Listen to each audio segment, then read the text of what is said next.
আসসালামু আলাইকুম ওয়া রাহমাতুল্লাহি ওয়া বারাকাতুহু। আউযু বিল্লাহি মিনাশ শাইতানির রাজিম। বিসমিল্লাহির রহমানির রহিম। ভাই বোনেরা আমার, আপনাদেরকে কিভাবে করে বললে আপনারা বুঝতে পারবেন?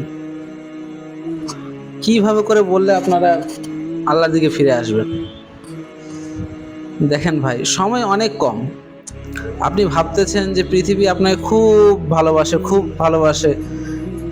আপনি কিছুক্ষণের জন্য নিজের চোখটাকে বন্ধ করুন। দেখেন তো আপনাকে নিয়ে পৃথিবী কি ভাবে? আপনি ছাড়া পৃথিবী কিছু সেকেন্ডের জন্য থেমে গেছে? আপনি না থাকলে কি আপনার পরিবারের কোনো সমস্যা হবে? আপনি যদি আজকে মারা যান, আপনার পরিবার, আপনার সমাজ, আপনার দুনিয়া, কেউ আপনাকে নিয়ে কিছু চিন্তা করবে?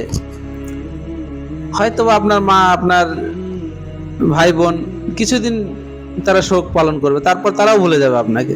কাদের জন্য এত কিছু করতেছেন? নিজের জীবনটাকে আল্লাহর দিকে নিয়ে আসেন। আল্লাহ আমাদের তৌফিক দান করুক, আমিন। আখির দাওয়ানা আলহামদুলিল্লাহি রাব্বিল আলামিন।